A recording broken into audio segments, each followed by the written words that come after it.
ಭಾರತವು ನಾಳೆ ನೆದರ್ಲ್ಯಾಂಡ್ ತಂಡದ ವಿರುದ್ಧ ಪಂದ್ಯವನ್ನು ಆಡಲಿದೆ. ಇದು ಭಾರತ ಆಡಲಿರುವ 9ನೇ ಪಂದ್ಯವಾಗಿದೆ. ಇದುವರೆಗೂ ಆಡಿದ 8 ಪಂದ್ಯಗಳನ್ನು ಗೆದ್ದು ಅಗ್ರ ಕ್ರಮಾಂಕದಲ್ಲಿರುವ ಭಾರತವು ನಾಳೆ ನೆದರ್ಲ್ಯಾಂಡ್ ವಿರುದ್ಧವೂ ಕೂಡ ಗೆದ್ದು 9ಕ್ಕೆ 9 ಪಂದ್ಯಗಳನ್ನು ಗೆದ್ದು ಅಜೇಯವಾಗಿ ಸೆಮಿಫೈನಲ್ಗೆ ಮುನ್ನುಗ್ಗುತ್ತದೆಯೇ ಎಂದು ಕಾದು ನೋಡಬೇಕಿದೆ. ಭಾರತದ ಪರ್ಫಾರ್ಮೆನ್ಸ್ ಅನ್ನು ನೋಡುತ್ತಿದ್ದರೆ ನಿಜಕ್ಕೂ ಭಾರತ ಎಲ್ಲ ಪಂದ್ಯಗಳನ್ನು ಗೆದ್ದು ಟ್ರೋಫಿಯನ್ನು ಗೆಲ್ಲುವುದರಲ್ಲಿ ಸಂದೇಹವೇ ಇಲ್ಲ.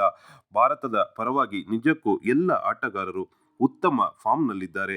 ವಿರಾಟ್ ಕೊಹ್ಲಿಯವರು 8 ಪಂದ್ಯಗಳಲ್ಲಿ 543 ರನ್ಗಳನ್ನು ಗೆದ್ದು ಭಾರತದ ಪರ ಅತ್ಯಧಿಕ ರನ್ ಗಳಿಸಿದ ಕೀರ್ತಿಯನ್ನು ಹೊಂದಿದ್ದಾರೆ.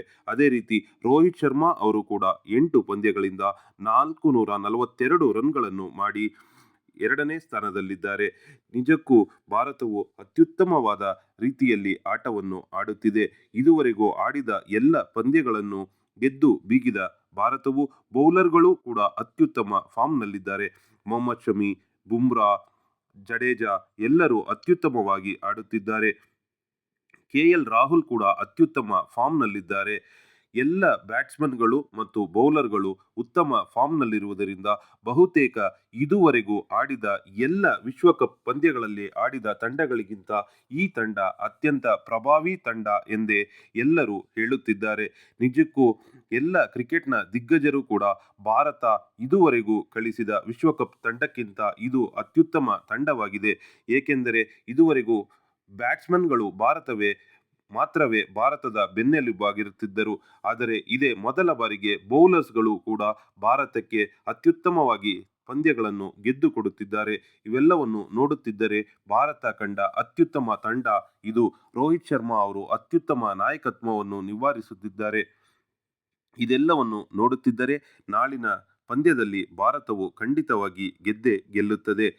ಇಂದು ಪಾಕಿಸ್ತಾನ ಮೊದಲು ಬ್ಯಾಟಿಂಗ್ ಅನ್ನು ಮಾಡಲಿಲ್ಲ. ಇಂಗ್ಲೆಂಡ್ ತಂಡವೇ ಮೊದಲು ಬ್ಯಾಟಿಂಗ್ ಮಾಡಿತು. ಆ ಕಾರಣದಿಂದಾಗಿ ಪಾಕಿಸ್ತಾನ ಬಹುತೇಕ ಸೆಮಿಫೈನಲ್ ತಲುಪುವುದು ಅಸಾಧ್ಯವೇ ಆಗಿದೆ. ಹಾಗಾಗಿ ಭಾರತವು 15ನೇ ತಾರೀಕು ತನ್ನ ಪಂದ್ಯವನ್ನು ನ್ಯೂಜಿಲೆಂಡ್ ವಿರುದ್ಧ ಆಡುವುದು ಖಂಡಿತವಾಗಿದೆ. ಹಾಗಾಗಿ ನ್ಯೂಜಿಲೆಂಡ್ ಭಾರತದ ಸೆಮಿಫೈನಲ್ ಎದುರಾಳಿಯಾಗಿ ಇರುವುದಂತೂ ನಿಶ್ಚಯ. ನ್ಯೂಜಿಲೆಂಡ್ ತಂಡವನ್ನು ಸೋಲಿಸಿ ಭಾರತವು ಫೈನಲ್ಗೆ ಲಗ್ಗೆ ಇಡಬೇಕಿದೆ. ಭಾರತವು ಫೈನಲ್ನಲ್ಲಿ ಯಾವ ತಂಡವನ್ನು ಎದುರಿಸುತ್ತದೆ ಎಂದು ನೀವು ಅಂದುಕೊಳ್ಳುತ್ತಿದ್ದೀರಾ? ಸೆಮಿಫೈನಲ್ನಲ್ಲಿ ಭಾರತದ ಎದುರಾಳಿ ನ್ಯೂಜಿಲೆಂಡ್ ಆದರೆ ಫೈನಲ್ನಲ್ಲಿ ಭಾರತದ ಎದುರಾಳಿ ತಂಡ ಯಾವುದಿರಬಹುದು? ಅದು ಸೌತ್ ಆಫ್ರಿಕಾವಾ ಅಥವಾ ಆಸ್ಟ್ರೇಲಿಯಾವಾ? ಆಸ್ಟ್ರೇಲಿಯಾವೇ ಆದರೂ ಅಥವಾ ಸೌತ್ ಆಫ್ರಿಕಾವೇ ಆದರೂ ಯಾವುದೇ ತಂಡ ಫೈನಲ್ಗೆ ಬಂದರೂ ಕೂಡ ಭಾರತವು ಈಗಿರುವ ತನ್ನ ಉತ್ತಮ ಫಾರ್ಮ್ನಿಂದಾಗಿ ಯಾವುದೇ ತಂಡವನ್ನು ಕೂಡ ಹೊಡೆದುರುಳಿಸಬಹುದಾದ ಶಕ್ತಿಯನ್ನು ಹೊಂದಿದೆ ಎಂದರೆ ತಪ್ಪಾಗಲಾರದು.